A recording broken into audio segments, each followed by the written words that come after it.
హల్లెలూయా. అతి పరిశుద్ధుడా స్తుతి నైవేద్యము నీకే అర్పించే కీర్తింతును. అతి పరిశుద్ధుడా స్తుతి నైవేద్యము నీకే అర్పించి కీర్తింతును.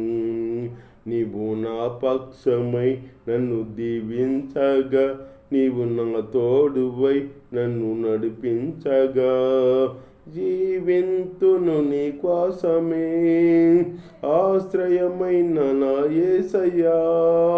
జీవింతును నీ కోసమే ఆశ్రయమైన నా యేసయ్యా. అతి పరిశుద్ధుడా స్తుతి నైవేద్యము నీకే అర్పించి కీర్తింతును.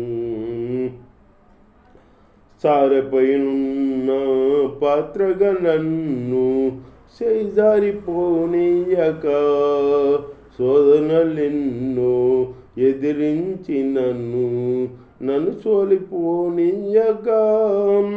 సారపైనున్న పాత్రగా నన్ను చేజారిపోనీయక, శోధనలెన్నో ఎదిరించి నన్ను సోలిపోనీయక. ఉన్నావులే ప్రతి క్షణమున, కలిసున్నాములే ప్రతి అడుగున. ఉన్నాములే ప్రతి క్షణమున, కలిసున్నాములే ప్రతి అడుగున. నీవేనా యేసయ్యా నా ఊపిరి, నీవేనా యేసయ్యా నా కాపరి. అతి పరిశుద్ధుడా స్తుతి నైవేద్యము నీకే అర్పించే కీర్తింతును. అతి పరిశుద్ధుడా స్తుతి నైవేద్యము నీకే అర్పించే కీర్తింతును. నీవు నా పక్షమై నన్ను దీవించగా, నీవు నా తోడువై నన్ను నడిపించగా, జీవింతును నీ కోసమే ఆశ్రయమైన నా యేసయ్యా. జీవింతును నీ కోసమే ఆశ్రయమైన నా యేసయ్యా. అతి పరిశుద్ధుడా స్తుతి నైవేద్యము నీకే అర్పించే కీర్తింతును. హల్లెలూయా. దేవుడి స్తోత్రం. మీ అందరూ కొందరు దేవుడి మాటలు ఎందాం, కుసేపు ఎందాం. దేవుడు ఇందువలన పరలోక సంబంధమైన పిలుపులో పాలు పొందిన పరిశుద్ధ సహోదరులారా, ఇందువలన పరలోక సంబంధమైన పిలుపు పాలు పొందిన పరిశుద్ధ సహోదరులారా అంటున్నాడు. పరలోక సంబంధమైన దాంట్లో పాలు పొందిన సహోదరులారా అని చెబుతున్నారా దేవుడు. మనము ఒప్పుకొనిన్నాం. దానికి అపోస్తలుడును ప్రధాన యాజకుడనైన యేసు మీద లక్ష్యముంచుడి. మనం యేసు మీద లక్ష్యం ఉంచాలంట. యేసు మీద లక్ష్యం ఉంచాలి. మనం పరలోక రాజ్యం కొరకు మనం సిద్ధపడుతున్నాం కదా. యేసు మీద లక్ష్యం ఉంచాలని చెబుతున్నాడు దేవుడు. యేసు మీద లక్ష్యం ఉంచితే మనం మన మన మన గమ్యం చేస్తామట. యేసు మీద లక్ష్యం లేకపోతే మన గమ్యం చేరలేమట. దేవుని ఇల్లంతటిలో మోసే నమ్మకంగా ఉన్నట్లు ఈయన కూడా తను నియమించిన వారికి నమ్మకంగా ఉండెను. తన నియమించిన వారికి నమ్మకంగా ఉన్నాడంట. ఈయన కాడ మోసే ఎలా అయితే నమ్మకంగా ఉన్నాడో, మోసే గురించి దేవుడే సాక్ష్యం చెప్పాడన్నమాట. నా ఇల్లంతట్లో నమ్మకస్తుడు అని చెప్పాడు దేవుడు సాక్ష్యం. అలాగే ఈయన కాడ నమ్మకంగా ఉన్నాడు. నియమించిన దాంట్లో నమ్మకంగా ఉన్నాడన్నమాట. ఉండెను. ప్రతి ఇల్లు ఎవడైనా ఒకని చేత కట్టబడును. ప్రతి ఇల్లు ఎవడైనా ఒకరి చేత కట్టబడుతుంది. ఎవరో ఒకరు కట్టాలి కదా. ఏ టాపి అతను ఎవరో ఒకరు కడితేనేగా ఇల్లు ఇల్లు కట్టబడుతుంది, ఎవరు కట్టంది ఎట్ట కట్టబడుతుంది, ఎవరో ఒకరి చేత ఇల్లు కట్టబడుతుంది. దేవుడి స్తోత్రం. కానీ సమస్తమును కట్టువాడు దేవుడే. కానీ సమస్తమును కట్టువాడు దేవుడే. సమస్తం కట్టువాడు దేవుడే. ఇంటికంటే దానిని కట్టిన వాడెక్కువ ఘనత పొందినట్లు ఈయన మోసే కంటే ఎక్కువ మహిమకు అర్హుడు. మోసే కంట ఎక్కువగా అర్హుడు అంట. అంటే ఘనత పొందుతాకి మోసే ఎంత నమ్మకస్తుడిగా ఉన్నాడో అంతకంటే నమ్మకస్తుడిగా ఉన్నాడంట ఈయన, అర్హుడు.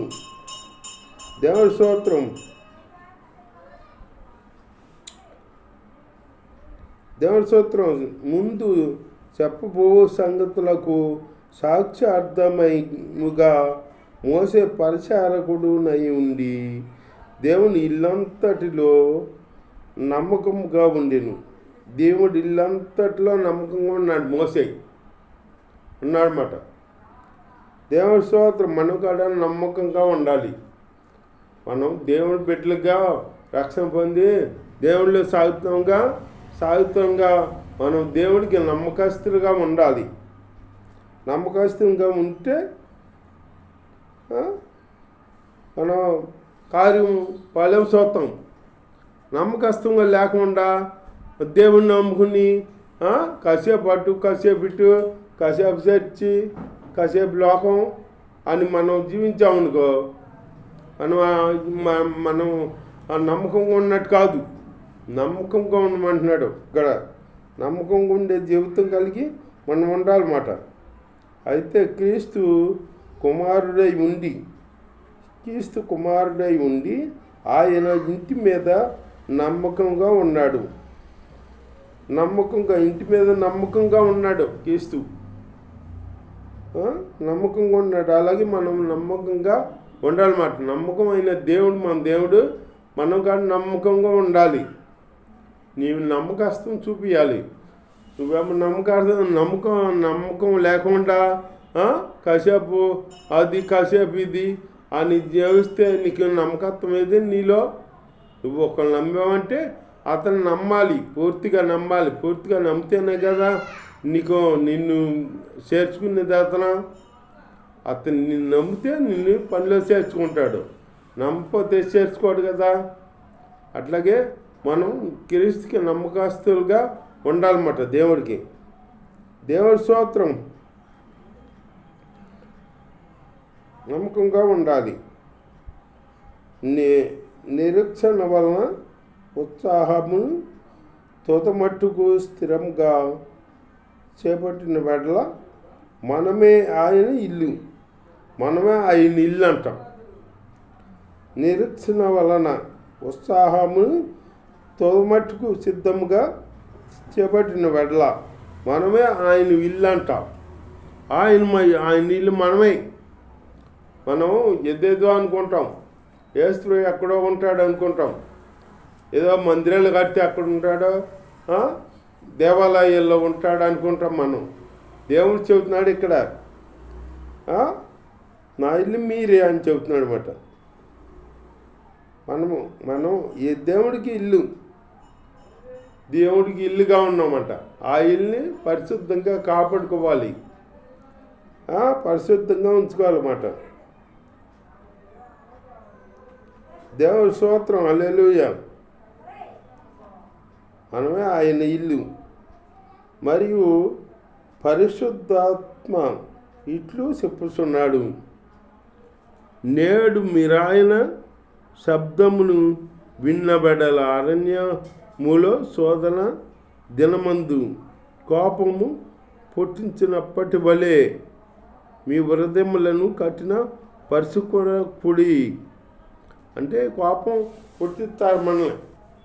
అన్ని జనులు పాపం పుట్టిస్తారు, కానీ మనం కోప్పడకూడదు. యేసయ్య లేక ఉండాలి, దేవుడి లేక మనం ఉండాలన్నమాట. అలా జీవించాలి, దేవుడిని గణపరిచే బిడ్డలుగా ఉండాలి. మనం చూసిన వాళ్ళు యేసయ్య బిడ్డ అనుకోవాలి. మనం మన ప్రవర్తన చూసి చెప్పాలి వాళ్ళు. అంతేగాని నువ్వు యేసయ్య దగ్గరికి వెళ్తున్నావు, నీ జీవితమే మారలేదు, ఇంకా నేనేమి నమ్ముకోనిలే యేసయ్యని అని అనకూడదు. నిన్ను చూసి వాళ్ళు దేవుడిని నమ్ముకుందామని, దేవుడిని ఆలయానికి వద్దామని ఆశ కలగాలి వాళ్ళకి. ఎందుకంటే నీ ప్రవర్తన చూసి నువ్వు అంతకితమున్నా దానికంటే ఆశీర్వాదంగా ఉంటావు. నువ్వు దేవుడి మీద ఆధారపడి జీవించావనుకో, నిన్ను దేవుడు అధికంగా దీవిస్తాడు. అంతేగాని దేవుడు కూసేపు, వాళ్ళు కూసేపు, లోకం కూసేపు అని జీవించావనుకో, నువ్వు అటు ఇటు కాకుండా పోతావు. నువ్వు అసలు నిన్ను గూర్చి నిన్ను చూసిన వాళ్ళు మందిరానికి రారు. అలాంటి జీవితం కలిగి మనం ఉండకూడదు. అలాంటి జీవితం కలిగి ఉన్నామనుకో, దేవుడి నామానికి అవమానం తెచ్చి బిడ్డలం లేకుంటామాట. దేవుడి నామానికి అవమానం తేకూడదు. మనం దేవుని గణపరిచే బిడ్డలుగా ఉండాలి. అట్లాంటి జీవితం కలిగి మనం ఉండాలన్నమాట. దేవుని గణపరిచే బిడ్డలుగా ఉండాలి. దేవుని గణపరిచే బిడ్డలుగా ఉండి దేవుని నామాన్ని గణపరుచుకుంటూ ఆయనలో ఆయన ఆశీర్వాదాలు పొందుకుంటూ జీవించాలి. అంతేకాని ఆయన కూడా మహింపరచాలి. ఇప్పుడు మన తండ్రి ఉన్నాడు. ఇప్పుడు మన తండ్రిని మన తండ్రి మాట విని ఆయన్ని కార్యాలు గొప్ప ఏమన్నా చేస్తే కదా నా పిల్ల, నా కొడుకు, కుమారుడు గొప్పవాడు అని చెబుతాడు. అట్లాగే నువ్వు యేసయ్య బిడ్డగా నువ్వు యేసయ్య క్రియలు చేస్తూ యేసయ్యని బలా మంచి దాసుని అనిపించుకునేటట్టు నీవు ఉండాలి. అలాంటి జీవితం మనలో ఉండాలన్నమాట. దేవుని స్తోత్రం. అంతేగాని చెడ్డ దాసుడా అనిపించుకోకూడదు. అన్నాడు దేవుడు, ముగ్గురికి తలాంతులు ఇచ్చాడంట. ఒకటేమో ఒకటికి 5, ఒకటి 10 అట ఇచ్చాడంట. ఇచ్చి మళ్ళీ ఆ సమయానికి మళ్ళీ వచ్చి అడిగాడంట, అయ్యా నీకు ఇచ్చాను కదా, నీకు ఇచ్చిన దాన్ని ఏం చేసావంటే, అప్పుడు నీవు ఇచ్చావు ప్రభువా, నీ దయ వల్ల 10 సంపాదించాను అని ఇచ్చాడంట. ఇంకొకడు ఇచ్చాడంట 5 తలాంతులు ఇచ్చాడు. 5 సంపాదించి 5 పట్టణం లేదా అధికారం అయ్యి ఉంటావని చెప్పాడంట. ఒక్కటి ఇచ్చిన వాడికి నువ్వేం చెప్పావంటే, నువ్వు ఇత్తన సాట కొయ్యబాడు అని కఠినాత్రుడు అని నాకు తెలిసి నీ తలాంతి ఏం చేశాను తెలుసా, నేను ఇంటికి తీసుకెళ్ళి భూమిలో పాతి పెట్టా, పైన అలికా అని అంటారు.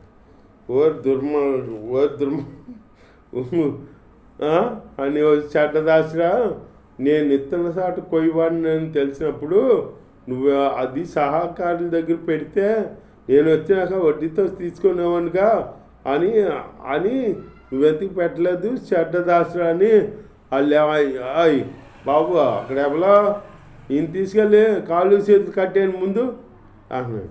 అంటే బాబు నీ తలాంతి నీకు ఇస్తున్నానుగా అని అంటే, నా తలాంతి నాకు ఇమ్మన్నానా, ఇన్ని కాళ్ళు చేతులు కట్టేసి ఆ ఎలుపుడు చీకటి ఒట్లో పడేయమన్నాడంట. అట్లాగే ఎలుపుడు చీకటి ఒట్లు పాలవకూడదు. మనం దేవుడు భక్తి చేసి ఇంత చేసి దేవుడు చీకటి ఒట్లోకి అగ్నిగుండానికి పాలైతే అట భక్తి చేసామంటే మనం ప్రతిఫలం ఉండాలి కదా, ప్రతిఫలం ఉండాలి. దేవుడి రాజ్యానికి సిద్ధపడాలి, అర్హుడుగా మారాలన్నమాట. అలాంటి జీవితం మనం జీవించాలన్నమాట. దేవుడిని గణపరుచుకుంటూ దేవుడి మంచి కార్యాలు చేసుకుంటూ దేవుడు కార్యాలు మనలో కనపడాలి. దేవుడు అంటే ఇట్లా ఉంటాడా అని మనలో కనపడాలన్నమాట. అట్లాంటి జీవితం మనకు ఉండాలి, మంచి జీవితం కలిగి ఉండాలి. అలాంటి జీవితం కలిగి ఉంటే దేవుని బిడ్డ అయినా అని అనిపించుకోవాలన్నమాట. మనం సాక్ష్యం చర్చిల్లో చెబుతాం కాదు, ఎక్కడో చెబుతాం కాదు, మన డబ్బా మనం కొట్టుకుంటూ కాదు, ఇంటి పక్కన సాక్ష్యం ఉండాలి మనకి. అతని వరకు ఎలా ఉండేవాడు, ఇప్పుడు ఎలా ఉంటున్నాడో, దేవుడిని నమ్ముకుని మంచిగా జీవిస్తున్నాడు, ఆయన ప్రవర్తన ఎవరు కోసులు తీయడు, మంచిగా ఉంటాడో అని చెప్పుకోవాలి. అలాంటి ప్రవర్తన కలిగి మనం ఉండి దేవుని నామానికి ఘనత తీసుకురావాలన్నమాట. అట్లా ఘనత తీసుకొచ్చే బిడ్డలుగా ఉంటాకి మనకి దేవుడు సహాయం చేయను గాక. ఆమేన్.